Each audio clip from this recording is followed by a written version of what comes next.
Is the screen clear? جی سر السلام علیکم. وعلیکم السلام.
أعوذ بالله من الشيطان الرجيم.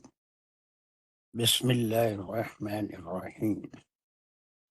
الحمد لله رب العالمين الرحمن الرحيم مالك يوم الدين إياك نعبد وإياك نستعين اهدنا الصراط المستقيم صراط الذين أنعمت عليهم غير المغضوب عليهم ولا الضالين آمين. بسم الله الرحمن الرحيم. ربي شرح لي صدري ويسر لي أمري واحلل عقدة من لساني يفقهوا قولي. اللهم أرنا الحق حقا وارزقنا اتباعه اللهم أرنا الباطل باطلا وارزقنا اجتنابه وصلى الله على خير خلقه محمد وعلى آله وأصحابه وأزواجه وبارك وسلم. يا مقلب القلوب ثبت قلوبنا على دينك وكتابك. ربنا زدنا علما. السلام عليكم ورحمة الله وبركاته. So one thing, we will go a bit fast today because today's class will be only for 1 hour 10 minutes. I will stop the class at 6 to 7:40 instead of 45. اس لیے کہ وہ مغرب کا ٹائم 20 منٹ سے زیادہ لیٹ ہو جاتی مغرب. تو اب وینسڈے کے کلاس یہ ٹائمنگ میں ہے. اگر سب ایگری کرتے ہیں تو I can start 5 minutes earlier. 6:30 کی بجائے 6:25 کو شروع کروں گا تو پھر بھی کچھ ٹائم مل جائے گا. اس کے بعد سے یہ ویک سے تو کلاس تھوڑا سا کچھ زیادہ ہو جائے گی. ٹائم ہے. سو انشاءاللہ ایک کوئک ریویژن اس کو دیکھیں جو ہم تک کر چکے ہیں. پہلے ہم ایک ٹاپک وراثت و وصیت کے لیے تھے، پھر اس میں سے وراثت کی تعریف کیے تھے. ایک جو پوائنٹ ہے اگر جلدی کر سکتے ہیں تو اس کو ایک پوائنٹ پڑھیں. کوئی جلدی کوئی ایک ہی نہیں، ایک ایک کر کے جلدی اگر کر سکتے ہیں تو اس کو ریوائز کر لیجیے تاکہ مجھے بھی معلوم ہو کہ آپ کتنا سمجھ رہے ہیں. میرے نام پکارنے کی ضرورت نہیں ہے. کوئی بھی ایک پوائنٹ لیتے جائیے اور اس کو تھوڑا مختصر بہت جلدی. وراثت کے لیے ایک وصی ہوتا ہے اور ایک موصی ہوتا ہے. پہلے تو مال اور ملکیت ہوتا ہے، اس کی ڈیفینیشن ہے. پھر انڈر دیٹ وصیت کے لیے ایک وصی ہوتا ہے اور ایک موصی ہوتا ہے. وصی ہوتا ہے جس کو ذمہ دار ٹھہرایا جائے وصیت بانٹنے کے لیے، اور موصی ہوتا ہے جس کا مال ہے جو ذمہ دار ایسا ٹھہرا رہا. میں ٹاپکس کے عنوانات قرار دیا. مال کسے کہتے ہیں، ملکیت کسے کہتے ہیں. اور مال دو طرح کا ہوتا ہے، ایک جو انسان کماتا ہے اور دوسرا جو اس کو ورثے میں ملے. پھر ورثہ ہوتا ہے. پھر ورثہ جو ہوتا ہے وہ جو مال چھوڑے وہ ورثہ ہوتا ہے. پھر اس میں سے مرنے والے کا کفن دفن، اس کا خرچ اور سب اتارنے کے بعد، اور جو 1/3 اگر اس نے کوئی وصیت کسی کے نام کی ہے وہ نکالنے کے بعد جو بچتا ہے وہ ترکہ کہلاتا ہے. نیکسٹ کوئی اس کے بعد کیا ہے شرائط؟ السلام علیکم. وارث کا لکھا تھا سر. وارث ہوتا ہے جس کا مال یا ترکے میں کوئی حصہ ہو. Very good. اور مورث میں بتا دوں بتائیں. میت وہ میت ہے، وہ میت جو مال چھوڑ کر جائے وہ مورث ہو گئی. ٹھیک ہے، بہت اچھا. آگے اس کے یہاں پوائنٹ لکھے ہوئے ہیں. پوائنٹ سے جلدی اگر بتائیں کہ وصیت کے شرائط ہم کرے تھے، شرائط میں کیا کیا ہے؟ سر شرائط میں ہے، شرائط جو ہے وہ فرض نہیں ہے، مستجب ہے. Very good. اور اس میں شرائط میں آتا ہے مکروہ حرام وصیت، جائز وصیت، دوسروں کی حق تلفی. شرائط میں نہیں آنا، اس کے قسمیں ہیں. اس میں قسمیں آ گئی ہیں سر. شرائط میں کہ مطلب کہ وہ فرض نہیں ہے. اگر اپنے مال سے وہ اللہ کی راہ میں رشتہ دار کے لیے کوئی وصیت کرنا چاہے گا تو وہ اس کے لیے مستجب ہے، لیکن وہ 1/3 سے زیادہ نہ ہو. بلکہ حضور صلی اللہ علیہ وسلم نے تو یہ کہا ہے کہ 1/3 سے بھی کم ہو تو بہتر ہے. شرط جو ہے وہ ورثے کی تقسیم اس وقت تک نہیں ہو سکتی جب تک کہ موصی پہ کوئی قرضہ ہو. ابھی نہیں، وہ سب ورثہ تقسیم نہیں ہو رہا ہے نا. شرائط میں دو ہی چیزیں ہیں. ایک تو یہ کہ وہ کوئی فرض نہیں ہے، کرنا ہی ہے بلکہ مستحب ہے. دوسرا یہ کہ it should not exceed 1/3 of the ملکیت جو اس کا چھوڑا ہے. اس کے دو شرط ہیں. پھر اس کے اقسام ہیں، مکروہ اور حرام وصیت. جلدی ایک جو مہنگا کفن یا یا بڑا مقبرہ یا فضول خرچی، یہ سب مکروہ اور حرام کی اس میں آ جاتا ہے. Very good. جائز وصیت میں بولوں یا بولتے جائیے جلدی. ایک دو پوائنٹ بولیے. حج بدل جائز وصیت ہے، لیکن وہ بھی 1/3 میں سے کے اندر ہونا چاہیے اگر وہ مرنے والے کی خواہش ہے تو. ٹھیک ہے. یعنی کوئی جائز کام، ناجائز کام بھی ہوتے ہیں، حرام کام بھی ہوتے ہیں، ویسے نہیں بلکہ ثواب جاریہ کا کوئی کام، مسجد میں کوئی کام کروا دیے یا پھر کوئی کہیں پانی کا انتظام کروا دیے، اس قسم کے کام جتنے بھی ہیں جائز وصیت ہے. لیکن کوئی حرام کام کسی شراب خانے میں جوا خانہ کھولنے کے لیے وصیت کی یا ایسی کوئی چیز، تو وہ حرام وصیت ہے۔ چلیے اس کے بعد دوسری قسم جلدی کوئی۔ سر ایسی وصیت جو ہے وہ حرام ہے جس سے کسی دوسروں کی حق تلفی ہو، یا جس سے جو اس کے ورثہ ہیں جن میں وراثت تقسیم ہونی ہے، اگر ان کا نقصان ہوتا ہے کسی مرنے والے کی اس وصیت سے، تو وہ بھی جو ہے وہ ناجائز بھی ہوگی، اور وہ لائک اس کو جو موسی ہے، نہیں جو وصی ہے وہ اس کو وائڈ کر سکتا ہے۔ Very good. چلیے اس کے بعد کچھ احادیث ہم اس میں پڑھے تھے، وہ کیا تھا؟ کوئی ایک آدھ حدیث یاد ہے کسی کو؟ خلاصہ مختصر۔ جی آپ نے فرمایا کہ کتنے مرد اور عورتیں ایسے دوسروں ہیں کو جو بھی اپنی موقع دیں آپ۔ جی ایک آدمی جب بول رہا ہے تو اس کو موقع دیجیے، پھر دوسرا آدمی اس کو لے لیجیے۔ تھوڑا ڈسپلن، سیلف ڈسپلن ہے، اور ایک دو پوائنٹ ہی بولنا ہے، اس کے بعد دوسرے کو۔ بہت اچھا جا رہے ہیں آپ لوگ، آئی ڈو اپریشیٹ۔ ہاں چلیے، کون چل رہا تھا جلدی؟ یس سر کتنے مرد اور عورت ایسے ہوتے ہیں جو 70 برس تک اپنی پوری عمر خدا کی عبادت کی اور اطاعت میں گزارتے ہیں، اور لیکن جب موت کا وقت قریب آتا ہے تو وصیت کے ذریعے ان سے ناانصافی ہو جاتی ہے اور اپنا نقصان کر لیتے ہیں۔ وصیت ان کے حق میں جو دوزخ کے مستحق ہو جاتے ہیں، ایسا ایک حدیث۔ That's good. دین وسیع کسے کہتے ہیں؟ وہ جلدی جلدی، تو اس کے بعد کا ایک پوائنٹ ہم لیے تھے، وسیع۔ وسیع کو کوئی خاندان کا بزرگ، ولی، صحیح تقسیم کرنے والے کو وسیع کہتے ہیں، اور موسی جس کے ذمے وصیت کرنے والے کو موسی کہتے ہیں۔ وصیت کی چلیے، وصیت کی تکمیل کیا ہے؟ وصیت کی تکمیل وصیت میں تبدیلی۔ وراثت، پورا مال وراثت نہیں کہلایا جا سکتا، اس میں کفن، دفن، قرضہ ادا کرنے کے بعد جو بھی مال متروکہ بچا رہتا ہے اس کو وراثت کہتے ہیں، اور میت جو مال چھوڑ کر جائے اس کو ترکہ کہتے ہیں۔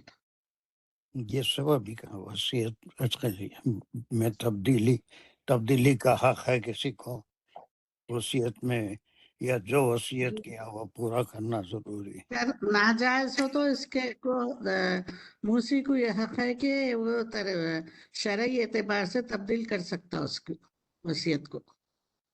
موسی کو کہا، وہ تو وصی بیچارہ کر سکتا ہے مر گیا۔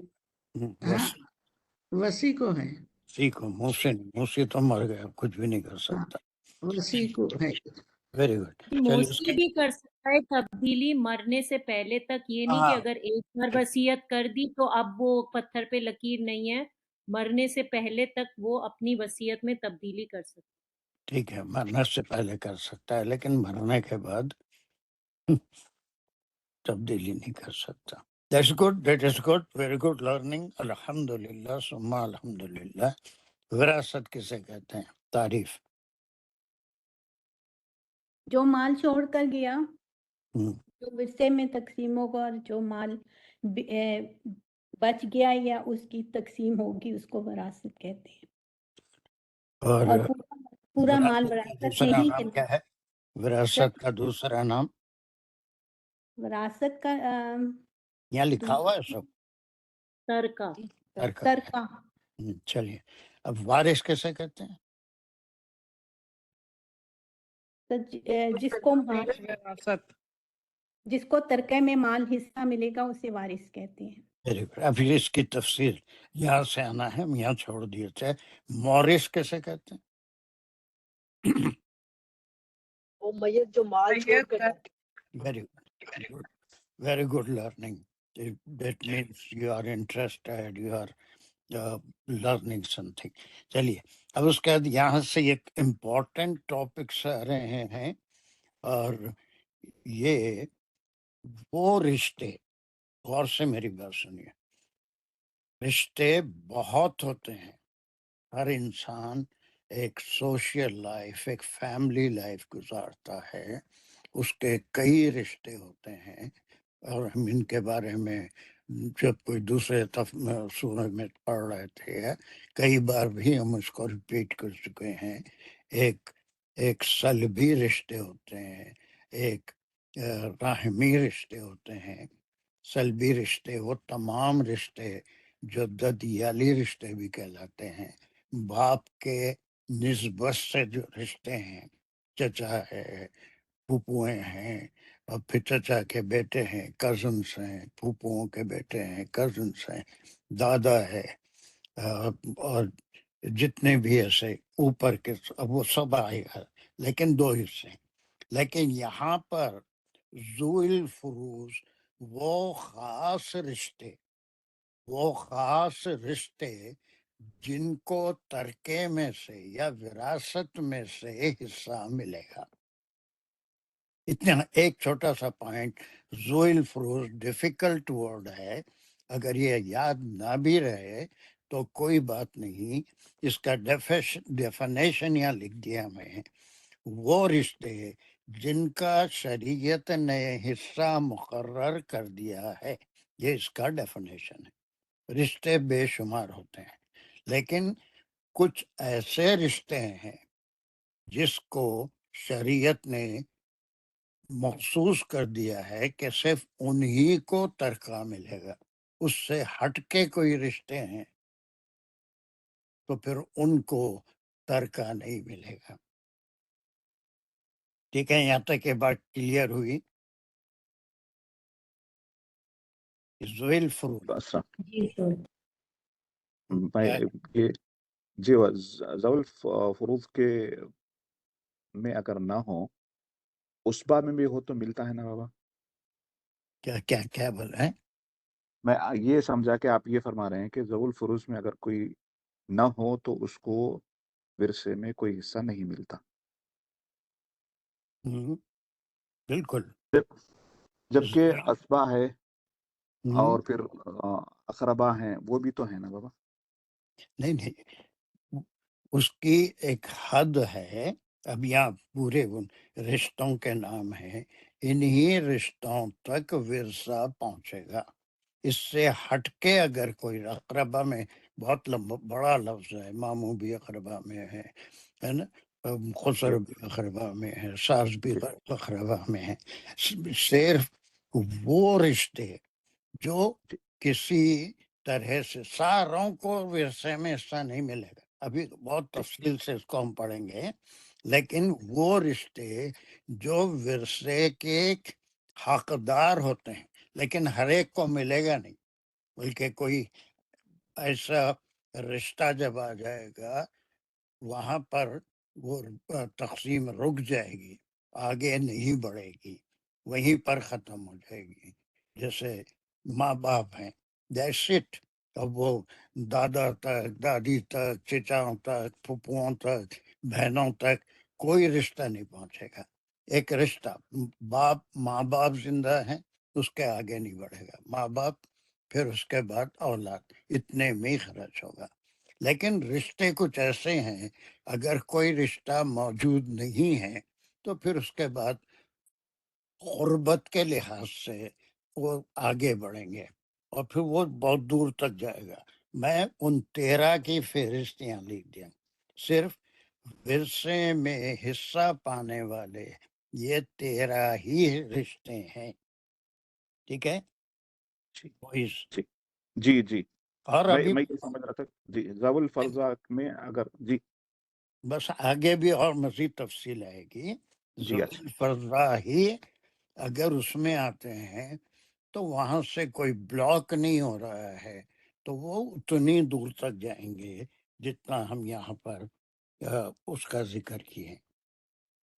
ٹھیک ہے، چلیے جی اب وہ رشتے کیا ہیں، اب اس کو نوٹ بھی کر لیجئے، نمبر بھی ڈال لیجئے۔ پہلا، باپ، دادا، ماں، بیٹی، پوتی، بیٹے کی بیٹی، یہ بہت سے اس میں تھوڑی پیچیدگیاں ہیں گی، لیکن صرف اتنا ذہن میں رکھے، اس وقت جو ہم بات کر رہے ہیں وہ رشتے جن تک ترکہ پہنچ سکتا ہے، پہنچنا چاہیے نہیں. کوئی شخص کا انتقال ہو گیا تو یہ جتنے رشتے میں لکھا ہوں سب میں مال تقسیم ہوگا، ایسا نہیں ہے. بلکہ آگے ہم اور دیکھیں گے عصبہ ہیں، وہ ایک ڈیفینیشن ہے، لیکن جہاں پر آ کے رک گیا تو بس وہیں تک مال تقسیم ہوگا، وہیں تک مال تقسیم ہوگا. جیسے کسی کے ماں باپ نہیں ہیں اب اور اس کے بیٹا ہے تو وہ بیٹے ہیں تو بیٹوں میں ہی تقسیم ہو جائے گا، ماں باپ کے اوپر تک مال نہیں جائے گا. تھوڑی سی شرعی کنڈیشنز ہیں. تو پہلی بات، اب پوری چیز یہاں کلیئر نہیں ہوگی، آگے اور چیزیں بہت ساری کلیئر ہوں گی. لیکن یہ 13 حصے، it's not necessary that every one of them will get a share from the ورثہ. بات سمجھ میں آ رہی ہے، کلیئر ہو رہی ہے؟ یہ ضروری نہیں ہے کہ ان میں سے بعض تو یقینی ان کو رشتہ ملے گا، اولاد ہے یقینی ان کو رشتہ ملے گا، لیکن بعض رشتے ایسے ہیں کنڈیشنل ہے. اگر وہ رشتے جن کو فوقیت دی گئی وہ کوئی نہیں ہے میت کے تو دن وہ اور آگے بڑھے گی اور ترکہ وہاں تک پہنچے گا، ہے نا، یہ پوتی تک. پھر اس کے بعد شوہر، یہ سارے ذوی الفروز ان تک رشتے پہنچیں گے. بیوی، ہر ایک کے کنڈیشنز ہے، سینیریا ہے. وہ 2 آیتیں اور آخری آیت نساء کی، یہ سارے سینیریاز وہ آیتیں جب تک سمجھ میں نہیں آتی جب تک کہ یہ تھوڑا بیک گراؤنڈ جو ہم بہت تفصیل سے کر رہے ہیں، اس سے پہلے کبھی اتنی تفصیل سے یہ 2 آیتیں نہیں پڑھا ہے ہمیں. چلیے اب حقیقی بھائی بہن، سوری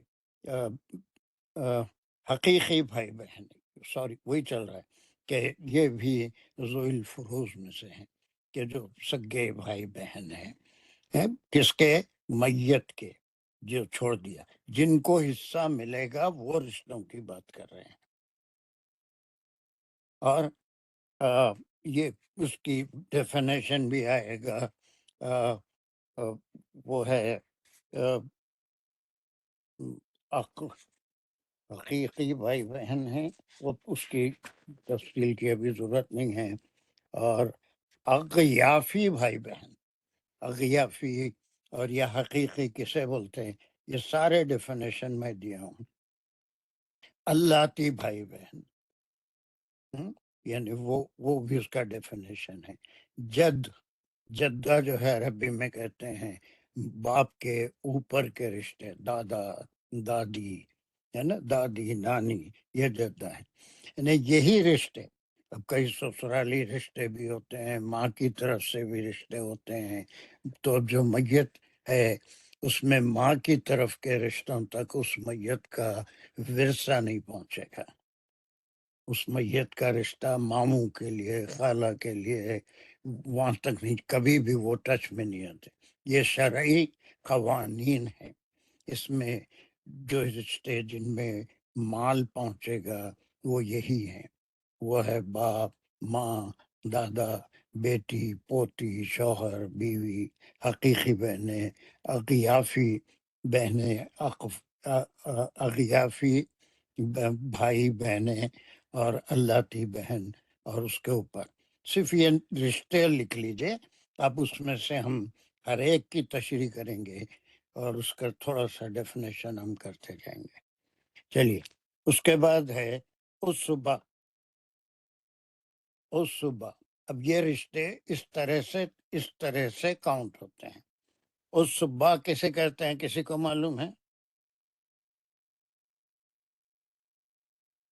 کسی کو پتا ہے؟ یس سر، نو، جلدی جی سر. نہیں، چلیے آگے بچے. نہیں با وہ ہیں بابا جن کا شریعت یعنی ذوی القربہ میں نہ ہو اور ذوی الفرائض میں نہ ہو، جو اوپر.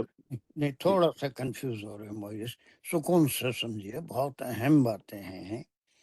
ذوی القربہ وہ رشتے ہیں جن تک ترکہ یا وراثت کا مال پہنچ سکتا ہے، ضرور پہنچے گا نہیں، پہنچ سکتا ہے۔ انہی رشتوں میں درجہ بدرجہ اگر کوئی غائب ہے، نہیں ہے، تو پھر وہ ان تک نہیں پہنچے گا، بس بیچ میں آ کے رک جائے گا۔ لیکن اگر وہ گیپ ہے، کوئی نہیں ہے، تو پھر وہ وہاں تک، جیسے بیٹا نہیں ہے تو اس کے جو میت ہے وہ اس کے پوتے کو حصہ نہیں پہنچتا، جبکہ دوسرے بیٹے اور بیٹیاں زندہ ہیں۔ وہ بہت تفصیل سے ہم کریں گے۔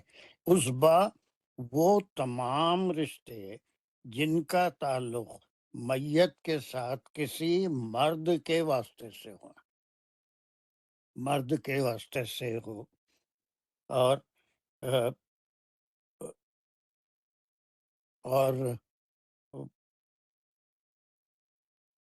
وہ ہے جیسے بیٹا ہے نا، یا پھر جو ہے، اور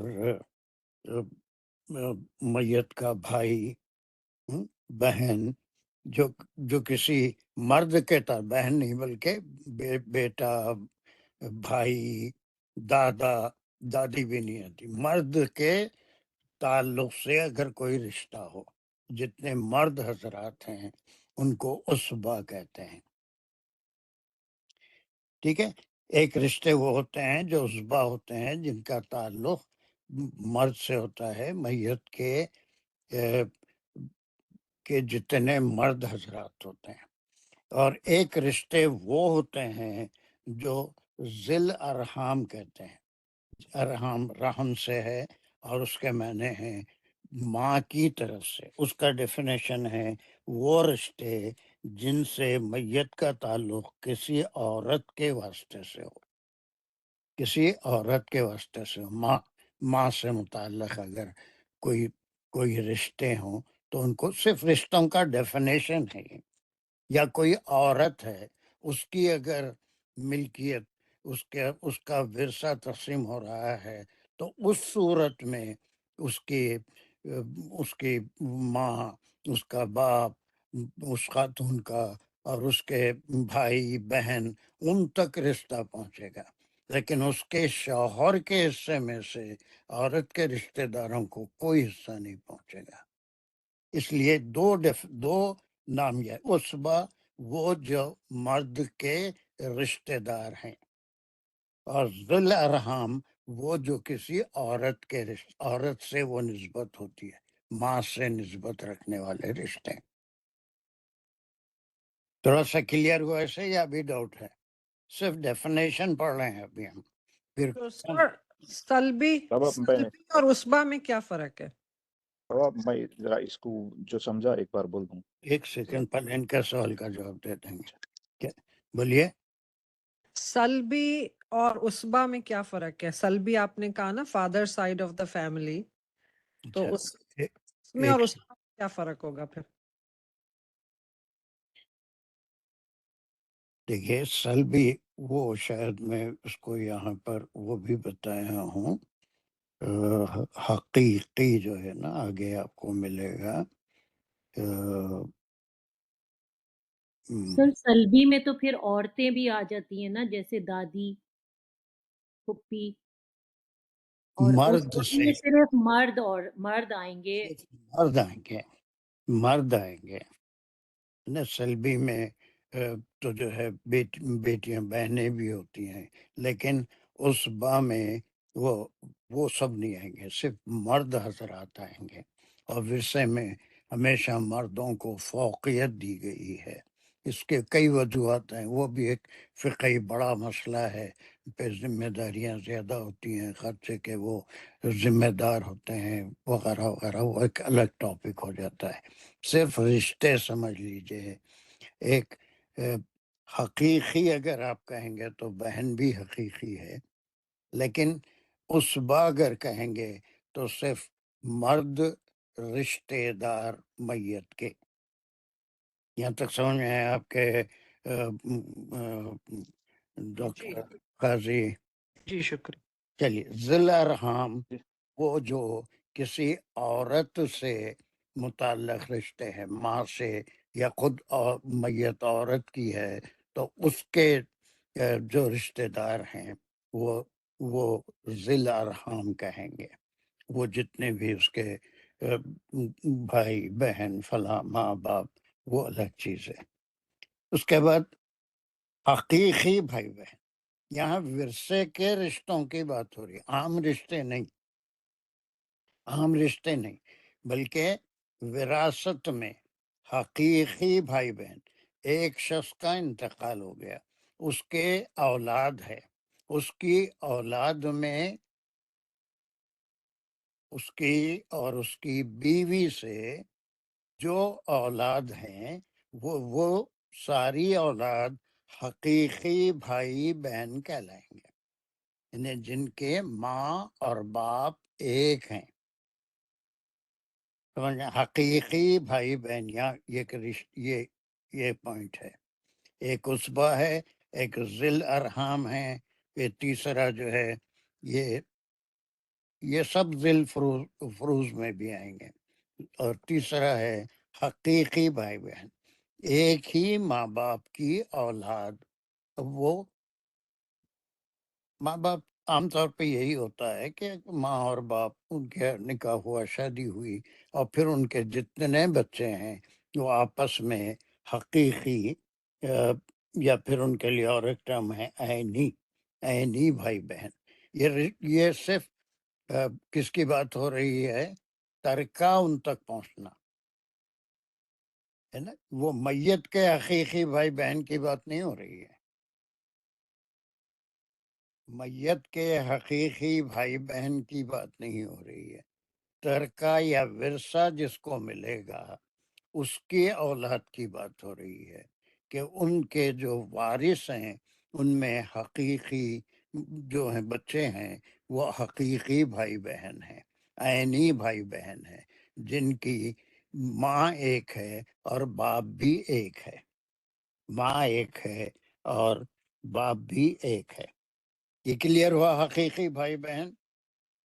سر مرنے والے کی ہم یہاں پہ آدمی یا عورت دونوں کی بات کر رہے ہیں نا سر، یعنی حقیقی بھائی بہن تو اگر کوئی عورت ہے تو اس کے شوہر اور اس کے جو بچے ہیں، تو سر تو اسبا میں بھی پھر عورت کے بھی رشتے پھر نہیں آئیں گے اسبا میں؟ سر تھوڑا سا کنفیوزنگ ہے، لیکن انشاءاللہ آگے سمجھ آ جائے گا، آگے اور سمجھ میں آ جائے گا، لیکن عورت کے تعلق سے وہ رشتہ الگ بن جاتا ہے، اور میت کے جو مرد رشتہ دار ہیں، میت کے اس کے اوپر کے نہیں بلکہ اس کے جس کو ورثہ پہنچنے والا ہے اس میں مرد، پہلے یہ صرف ڈیفینیشن سمجھ لیجئے، مگر یہ نہیں کہ مرنے والے کے حقیقی بھائی بہن کا ذکر نہیں ہو رہا ہے یہاں پہ، جو ورثے میں جو اولاد کو ملے گا اس میں جو ایک ہی ماں باپ سے جو بچے اور بچیاں ہوگی، اولاد ہوگی،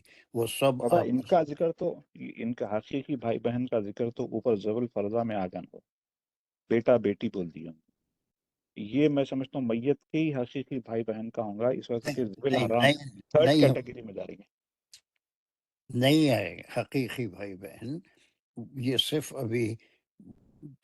ابھی اور آگے تھوڑا یہاں تک جتنے ڈیفینیشن ہیں کنفیوز مت ہوئیے، اور اس کے اوپر جا کے سہولت نہیں، پہلے ڈیفینیشن سمجھ لیجئے، سارے ڈیفینیشن ختم ہو جانے کے بعد پھر میرے سے سوال کر لیجئے، اس لیے کہ اس میں کنفیوژن پیدا ہو جائے گا۔ حقیقی بھائی بہن وہ ہیں جو ایک ہی ماں باپ کی اولاد ہے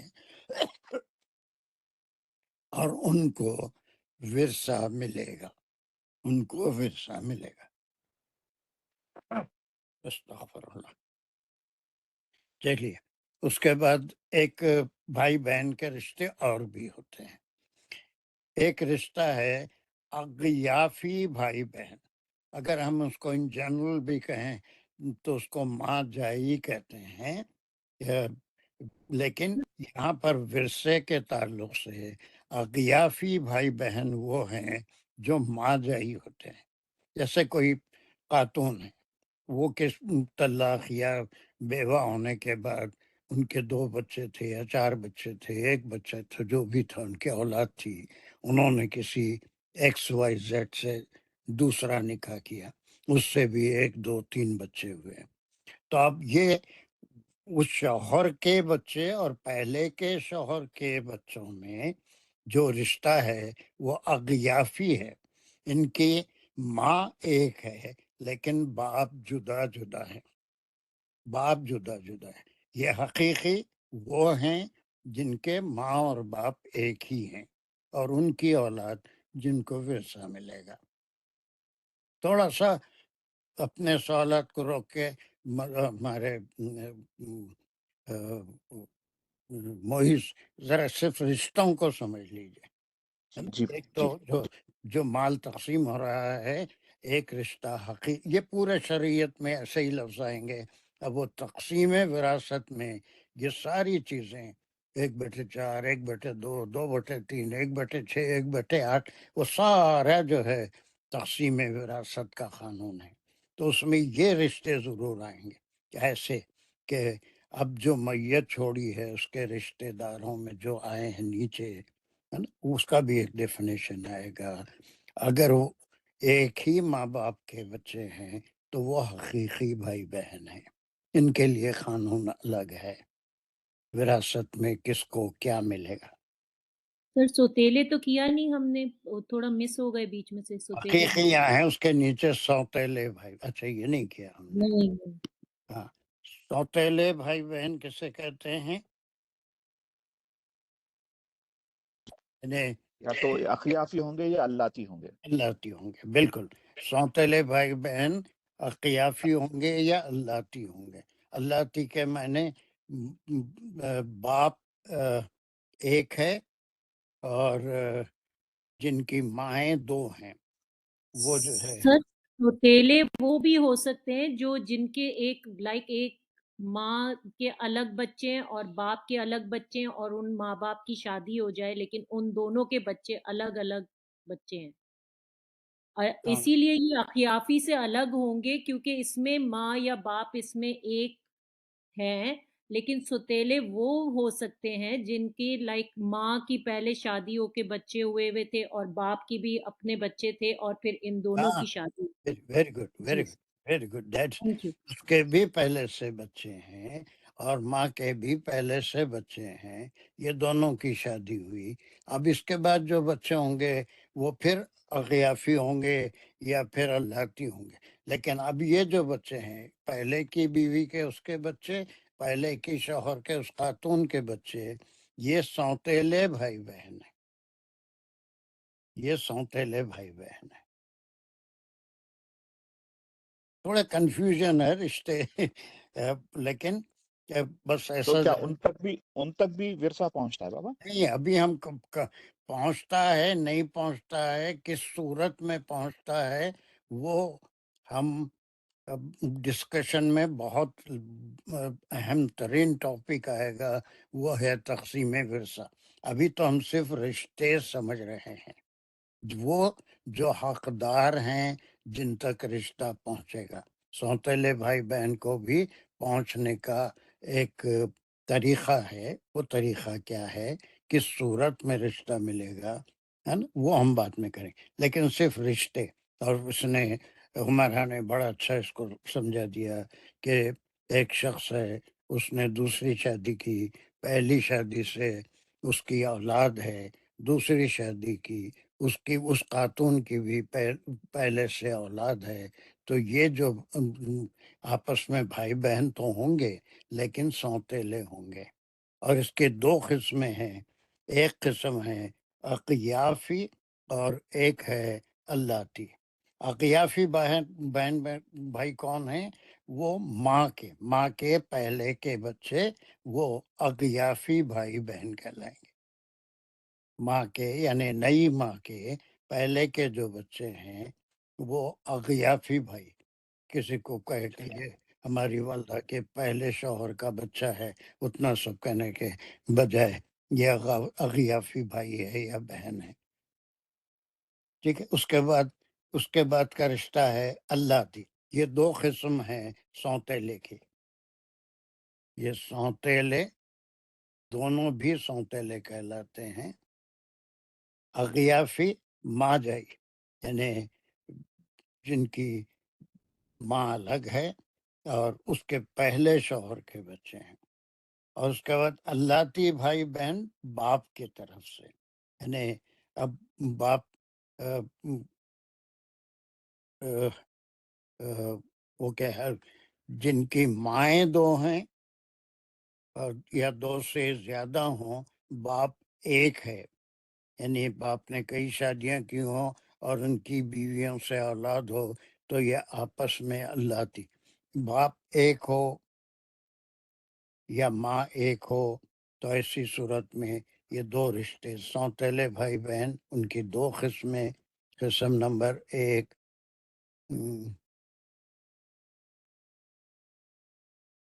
سر اسے انگریز جو ہے ہاف سسٹر ہاف بردر کہتے ہیں، جو اللہ اور یہ والے اقیافی.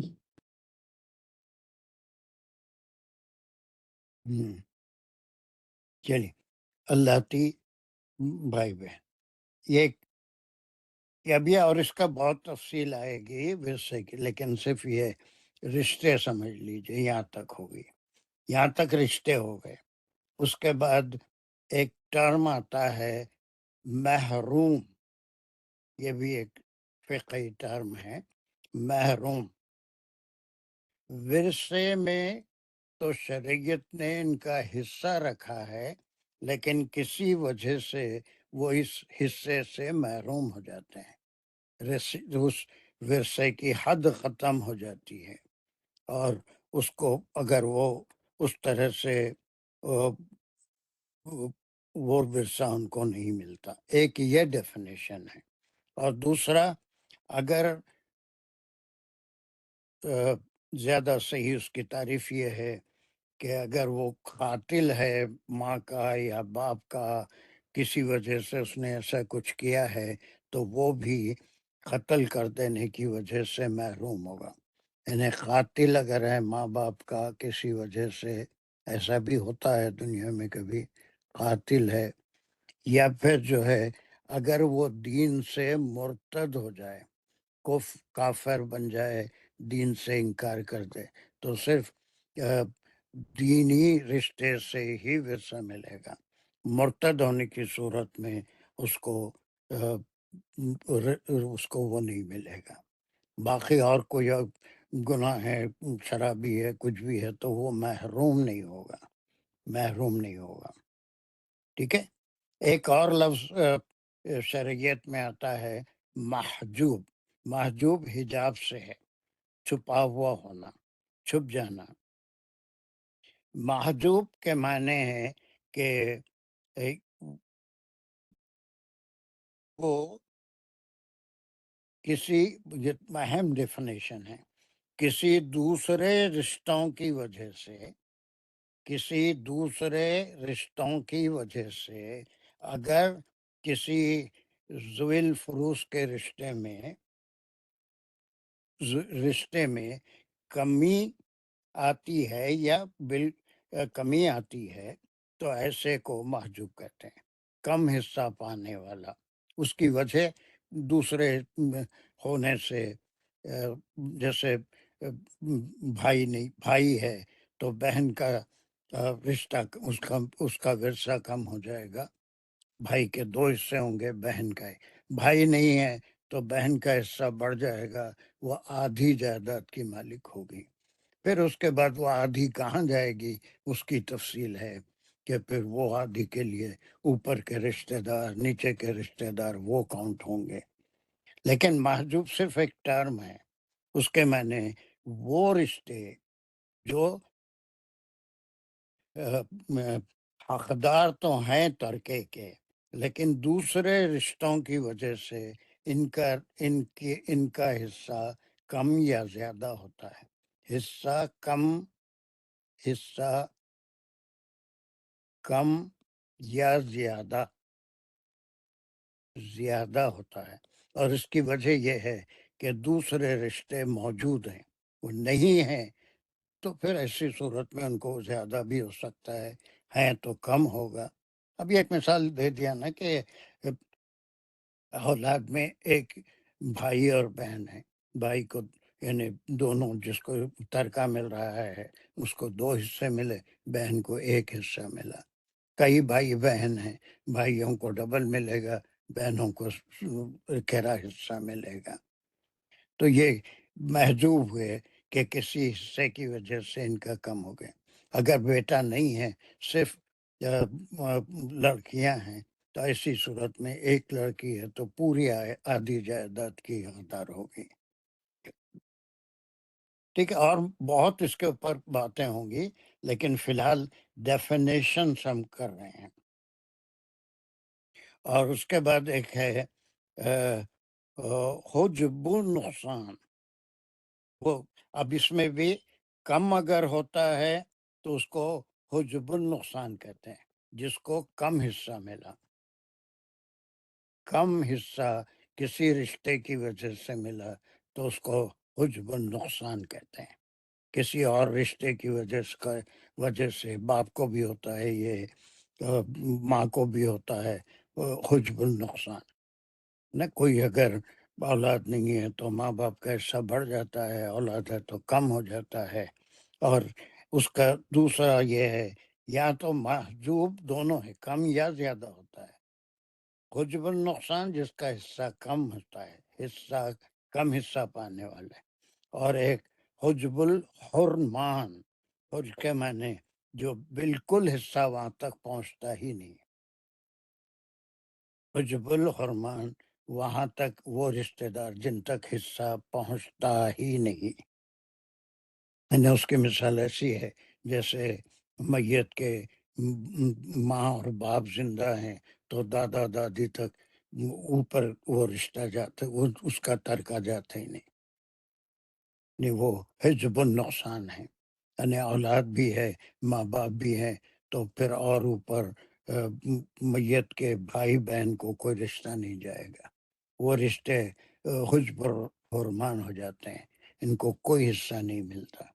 ہاں، اولاد بھی نہیں ہے، ماں باپ بھی نہیں ہے، صرف دادا دادی ہیں، تو اس طرح سے ورثہ آگے بڑھے گا. صرف ڈیفینیشنز کر رہے ہیں ہم، یہ ڈیفینیشن.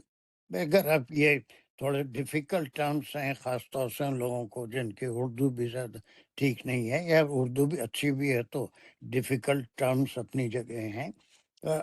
حجب النقصان کو حصہ کم پانے والے رشتہ دار، حصہ نہیں پانے والے رشتہ دار، اور محجوب حصہ جن کا حصہ کم یا زیادہ ہوتا ہے.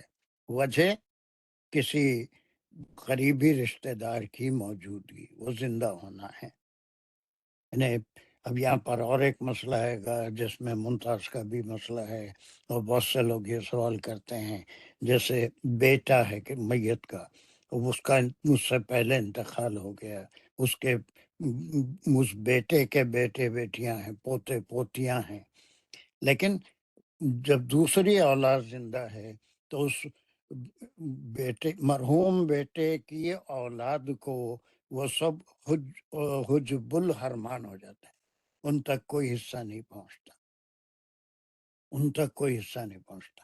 اس کے بھی ڈیٹیل ہم کو کرنا ہے. اور یہ 2 آیتوں میں یہ ایک آیت کا چھوٹا ٹکڑا یہ سارے رشتوں کی تفصیل اور ان کے حصے اللہ نے مقرر کر دیے. صرف یہاں پر ڈیفینیشنز کر لیجئے. یہ معجوب مشکل ہے تو آپ اس میں لکھ لیجئے جس وہ رشتہ دار جن کے حصے کم یا زیادہ ہوتے ہیں.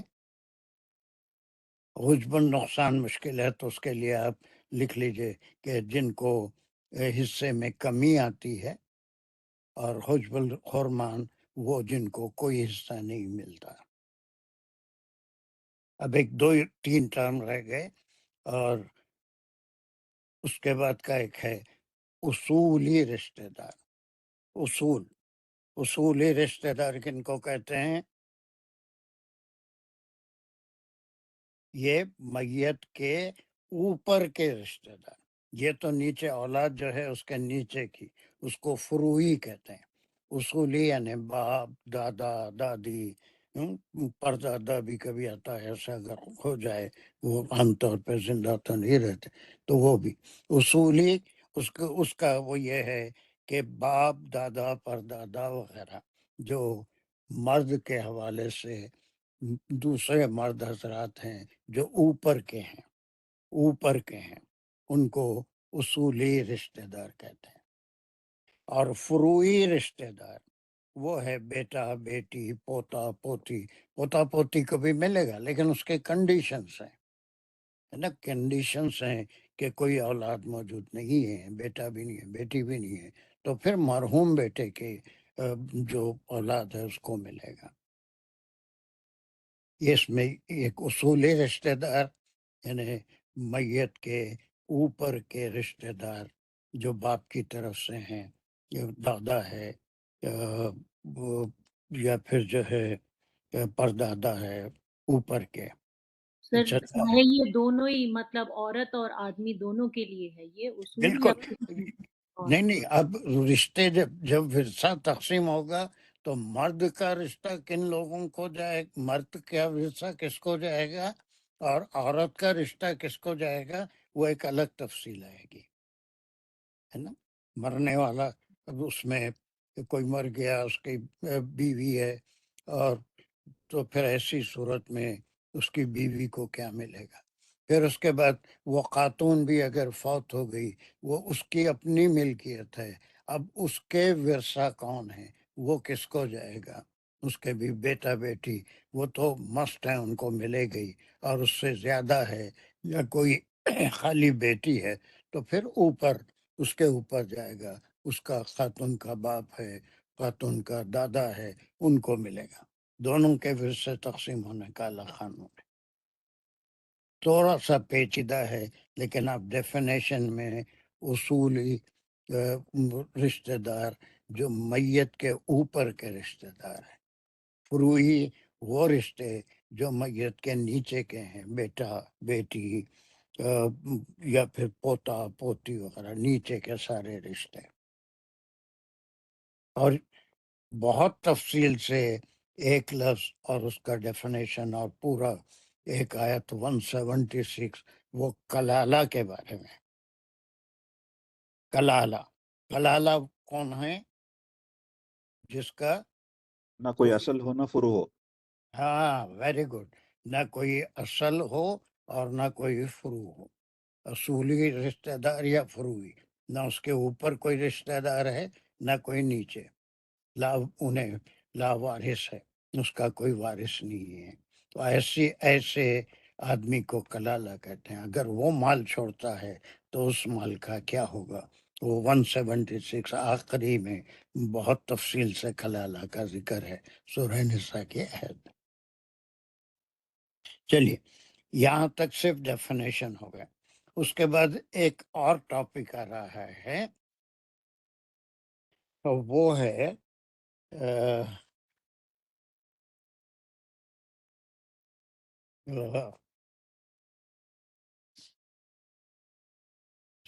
ایک اور یہاں پر یہ جو ہم کرے تھے کہ یہ جو کرے تھے محجوب میں ایک بات اور یاد رکھنی ہے کہ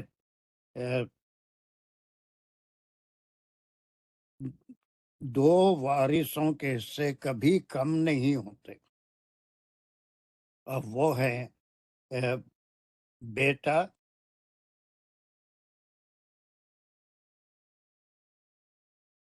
یعنی بیٹا بیٹی جو کسی وارث کی موجودگی میں محروم نہیں ہو سکتے، اور ان کا حصہ کسی وارث کی وجہ سے کم نہیں ہو سکتا۔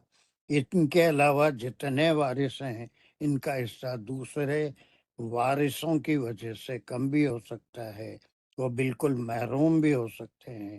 بیٹے اور بیٹی کی وراثت سے محروم کے اسباب صرف دو ہی ہو سکتے ہیں، وہ یہ کہ یا تو وہ کسی کا قاتل ہو یا پھر دین سے پھر گیا ہو، ٹھیک ہے۔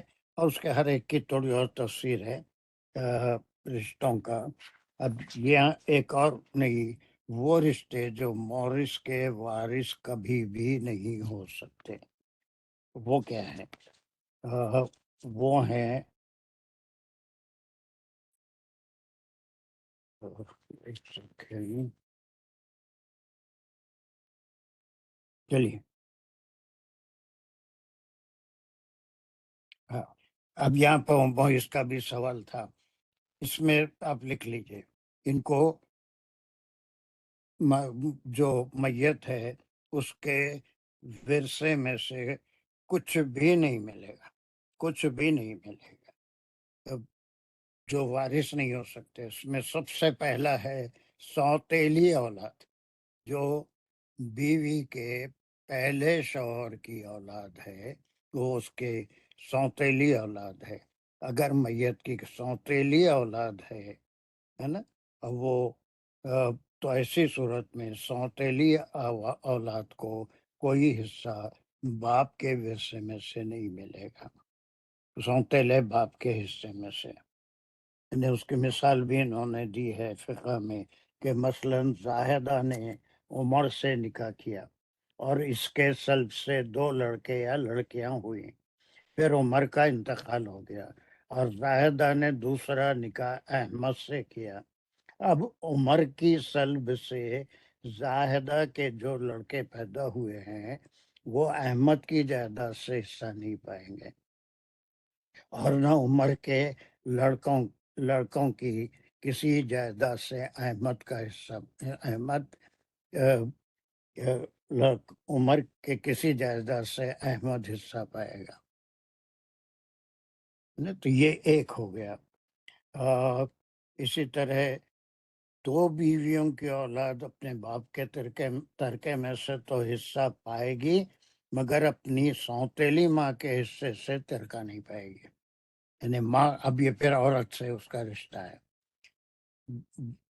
اگر 2 مائیں ہیں، ان کی اولاد ہے تو باپ کے حصے سے ان کو رشتہ ملے گا، لیکن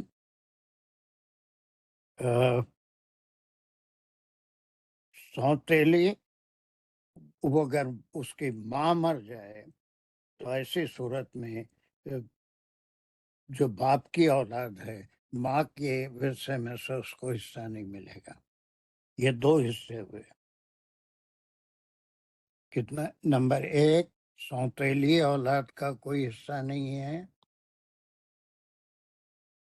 نمبر 2، 2 بیویوں کی اولاد ہے تو باپ کے حصے میں سے ملے گا، اور اگر ماں مر جائے تو پہلے کی بیوی کی جو اولاد ہے ان کو کچھ حصہ نہیں ملے گا۔ نمبر 3، شوہر اور بیوی کے اعضاء وراثت کے اعتبار سے ایک دوسرے کے لیے اجنبی ہے۔ نمبر 3 یہ کیا ہے کہ اگر شوہر کے ورثے کی تقسیم ہو رہی ہے تو بیوی کے جو اعضاء ہیں، ان کے والد ہیں، ان کی ماں ہیں، ان کے بھائیاں ہیں یا کوئی اور ہے، تو وہ اجنبی رشتے ہیں، ان کو کچھ نہیں ملے گا۔ اسی طرح سے اگر وہ خاتون کا انتقال ہو جائے تو اس کے سسرالی رشتے دار، اس کی ساس ہے، خسر ہے، دیور ہے، نند ہے، ان کو کوئی حصہ نہیں ملے گا، بلکہ اس کے قریبی رشتے داروں۔ یہ 3 ہو گیا، 1 2 3 جن کو حصے نہیں ملتے۔ 4، متنبع، یہ بڑا کنفیوژن ہے اور بڑی اس میں غلطی کر جاتے ہیں لوگ کہ کسی کو اولاد نہیں ہوئی، کسی کا بچہ لے کے پال لیے ہے تو یہ سمجھتے ہیں کہ اب وہ ان کی موت کے بعد اس کا وارث بھی ہوگا، تمام جائیداد کا۔ وہ بہت بڑا گناہ ہے۔ متنبع کا کوئی ترکے میں حصہ نہیں ہے، تو وہ ترکہ چھوڑے گا تو پھر وہ دوسرے رشتے داروں میں تقسیم ہوگا، لیکن جو لے پالک ہے، متنبع ہے، وہ اس کا کوئی حصہ نہیں ہوگا۔ یہ اہم ٹاپک ہے کہ وہ رشتے جو مورث کی وارث نہیں ہو سکتے۔ ان کو ورثے میں سے حصہ نہیں مل سکتا۔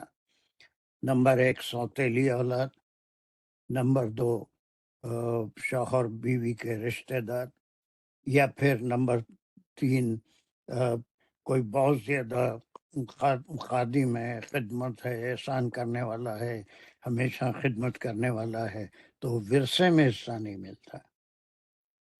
اور متنبع لے پالک، آپ نے سنا ہوگا، دیکھا ہوگا کہ لے پالک جس کو پال لیتے ہیں، اکثر یہ سمجھ میں آتا ہے کہ وہ مرنے کے بعد متنبع ان کا وارث ہوگا اور ان کی پوری دولت کچھ بھی نہیں ملے گا، بلکہ وہ دوسرے حقیقی رشتہ داروں میں تقسیم ہوگی۔ جو متنبع بچہ ہے یعنی جنہوں نے دے دیا کسی اور کو، تو اس کے جو حقیقی والدین ہیں ان کے حصے میں سے تو ملے گا اس بچے کو یا بالکل نہیں؟ ملے گا، بالکل ملے گا، ان کی اولاد ہے، وہ کسی کو دیا پالنے کے لیے، لیکن اس کا حصہ وہاں سے ملے گا، لیکن جو پال رہا ہے اس کو، جو گود لیا ہے، اس کی وراثت میں سے کچھ نہیں ملے گا۔ جی سر، تھینک یو۔ چلیے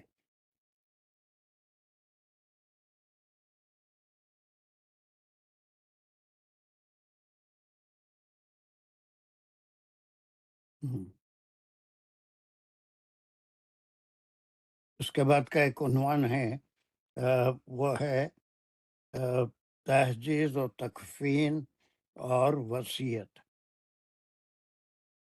ہے نا، تہجیز و تکفین اور وصیت۔ یہ بھی ایک تھوڑا سا اہم ہے، یہ دو قریب قریب ہو گئے، ایک سیکنڈ۔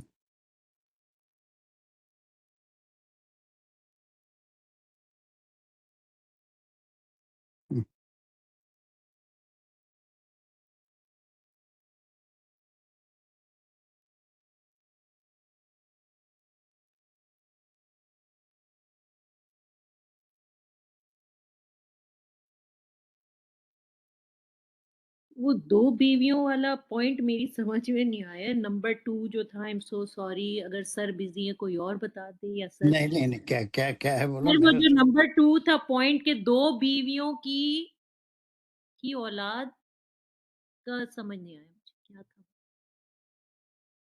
سوتیلی اولاد، پھر 2 بیویوں کی اولاد، آئی ڈونٹ نو کیا ہے وہ، سر بعد میں کر لیں گے، میں کسی سے بھی پوچھ لوں گی، میرے خیال ہے ٹائم کوئی سمجھا تو پوچھیں گے نا، یہ بول رہے ہیں نا سونتیلے بھائی بہن۔ سوتیلی نہیں سر، سوتیلی اولاد، اب تو ہم لوگ ادھر آ گئے نا، ادھر اصولی رشتے کا لالا، سوتیلی اولاد، شوہر اور بیوی کا جو حصے میں سے کسی کو ملکیت نہیں ملے گی۔ سوتیلی اولاد یہ ہے نا، یہ پوائنٹ نا، نہیں 2 بیویوں والی بات تھی، وہ تو بیچ میں یہاں پر لکھا ہوا بھی نہیں ہے میرے۔ یہ سوتیلی اولاد نہیں تھا وہ، اچھا سوتیلی اوکے او ٹھیک ہے، تھینک یو سر، سوری۔ سوتیلی اولاد میں ہی 2 بیویاں یا 2 شوہر والی بات تھی، جن کا اب 2 بیویاں ہیں، پہلے سے ایک اولاد ہے، تو وہ شوہر کی بھی پہلے سے اولاد ہے، تو وہ اگر خاتون کا انتقال ہو جائے تو اس کے حصے میں سے شوہر کی پہلی بیوی کے اولاد کو کچھ نہیں ملے گا، اور شوہر کا انتقال ہو جائے تو اس کی جو دوسری بیوی کی پہلے کی اولاد ہے اس کو کوئی ورثہ نہیں ملے گا۔ جی سر، سمجھ گئی، تھینک یو، جزاک اللہ۔ چلیے اب اس کے بعد ایک عنوان ہے تہجیز و تکفین اور وصیت، ہے نا، یہ آخر میں ان دونوں آیتوں میں اس کا ذکر ہے، بلکہ 176 میں بھی ہے، وہ آخر میں ہے، لیکن مقدم اور مؤخر کی ایک تھیوری ہوتی ہے قرآن میں، کوئی چیز بعد ذکر ہوتی ہے لیکن وہ اول ذکر ہوتی ہے۔ وہ آیت کا ٹکڑا سب سے پہلے آتا ہے کہ ورثے کی تقسیم، یہ کفن دفن اور وصیت کو پورا کرنے کے بعد، اور اس میں قرض بھی ہے، اس کو پورا کرنے کے بعد جو مال بچے گا وہ، اب اس میں کئی مسائل ہیں، تہجیز و تکفین یعنی جو بھی اس کے اخراجات ہیں، اب کوئی شخص ہے، اس کے پاس مال ہے، اسی مال میں سے اس کی تجہیز و تکفین کرنا یہ اولا ہے، ٹھیک ہے۔ اگر اس کے پاس کچھ بھی مال نہیں ہے، وہ خود مسکین تھا یا اس کے پاس مال نہیں ہے، تو ایسی صورت میں تجہیز و تکفین کا کیا قانون ہے، اس کے کیسے کریں گے؟ تو پھر اس میں فقہ میں ہے کہ وہ رشتہ دار جن کو اگر مال چھوڑتا تو ان کو ورثہ ملتا تھا، ان پہ ذمہ داری ہوتی ہے کہ وہ ان اخراجات کو آپس میں اسی ریشوں میں تقسیم کر لیں جس ریشوں میں ان کو حصہ ملتا تھا۔ بیٹے ہیں تو 2 حصے، بیٹی ہے تو 1 حصہ، یا ابھی جو بھی رشتہ دار ہیں اگر ان کا کچھ ملتا تھا تو اتنا دیں۔ اگر وہ لوگ بھی کم سن اور محتاج ہیں تو ایسی صورت میں دیگر رشتہ دار یا پھر محلے کے لوگوں پہ، پڑوسیوں پہ ذمہ داری آتی ہے کہ وہ کچھ کنٹریبیوٹ کر کے اس کا اس کی تجہیز و تکفین کا انتظام کریں۔ قرض کا بھی وہی معاملہ ہے، اگر وہ اس کا پاس مال ہے تو اس میں سے پہلے قرض دیا جائے گا، اگر قرض ہے لیکن مال نہیں ہے تو ایسی صورت میں وہ ورثہ جن کو ورثے میں کچھ ملتا تھا ترکہ، وہ آپس میں کچھ کر کے قرض دار کو اس کا قرض دے دیں، ورنہ میت گناہ گار ہوگی۔ یا کچھ بھی نہیں دے سکتے تو کم از کم اس سے قرض بخش والے کہ اس میں قرض دینے والے کو بھی ثواب ہوگا اور ایسا کرنے والوں کا بھی ثواب ہوگا۔ وصیت کا بھی وہی ہے، بہت اہم کوئی وصیت ہے تو اس صورت میں مال ہے تو اس میں سے پورا کریں گے، نہیں ہے تو پھر وہ اسی طرح سے جو جن کو ورثہ ملتا ہے۔ وصیت میں اہم ترین وصیت وہی ہے کہ اگر وہ اس کا کوئی فرض باقی ہے، زکوٰۃ وہ نہیں ادا کر سکا، ایک زکوٰۃ ادا کرنے سے 1 مہینہ پہلے، کچھ دن پہلے انتقال ہو گیا، تو وہ لازمی بات ہے مال ہوگا تو ہی زکوٰۃ ادا ہونی کی تھی، تو وہ زکوٰۃ کا ادائیگی بھی قرض میں آتی ہے۔ بیوی کا مہر ہے تو وہ بھی اس میں قرض میں آتا ہے، وہ بھی پہلے اس کے اس میں سے دیا جائے گا، مہر دیا جائے گا۔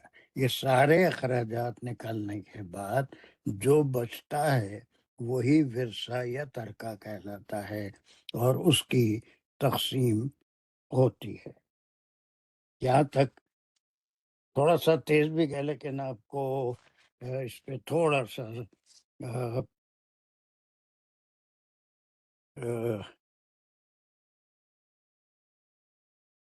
چلیے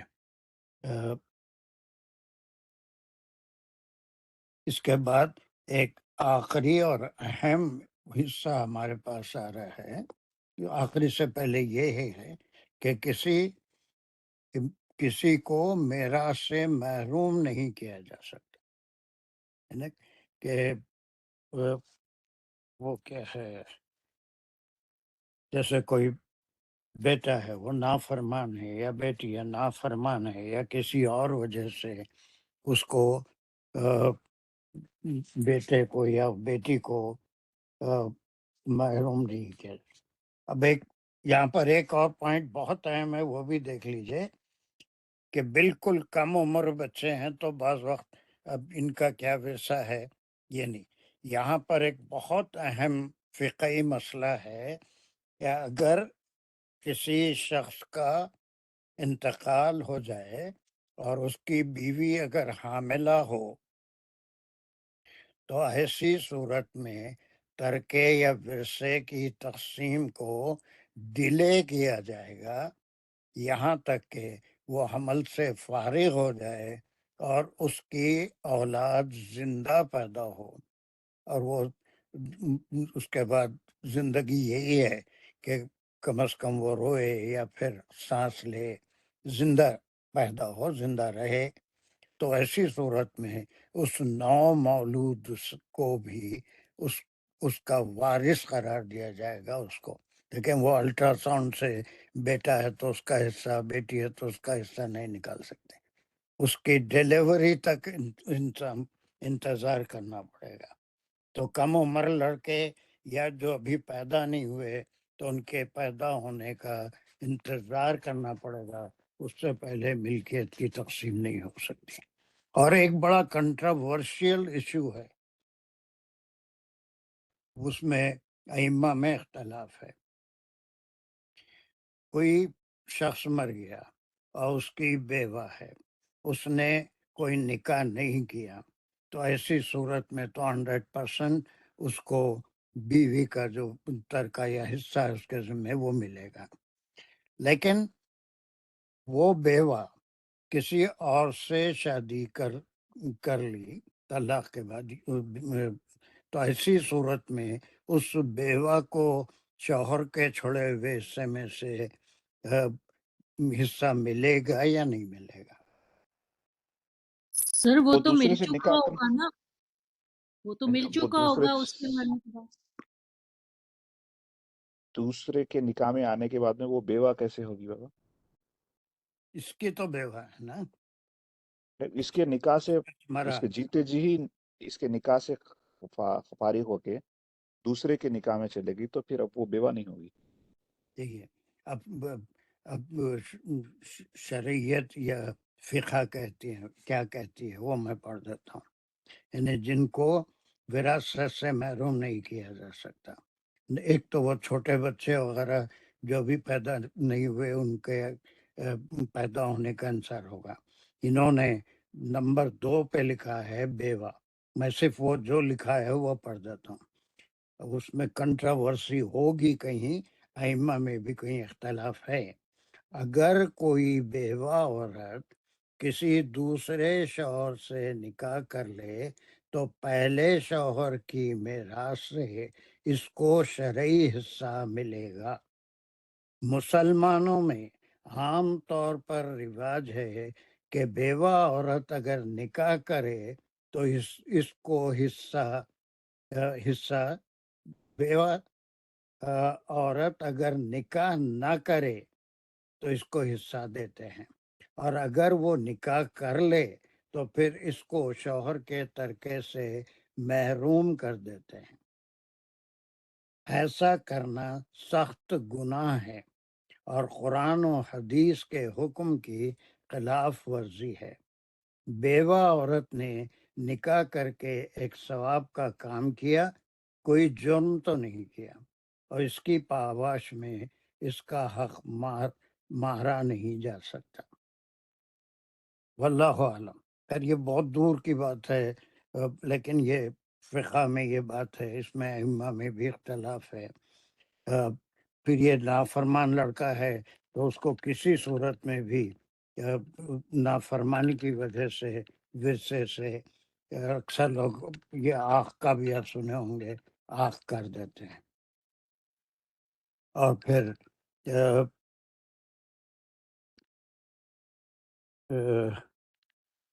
یہاں تک ہو گئی. اب اس کے بعد آخری ہے جو ایک کلاس میں ہم پیسہ بھی ختم کرنے کی کوشش کریں گے، وہ تقسیم وراثت کا ایک قانون.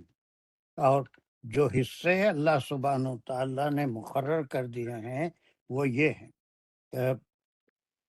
1/4، 1/2، 2/3، 1/3 بٹے ہی بولتے ہیں نا آپ کے پاس، یا اوور کیا بولتے ہیں، 1/4، 1/2، 2 حصوں میں سے ایک حصہ، 4 حصوں میں سے ایک حصہ، تہائی حصہ، 3 حصوں میں سے 2 حصے، 3 حصوں میں سے ایک حصہ، 6 حصوں میں سے ایک حصہ، 8 حصوں میں سے ایک حصہ.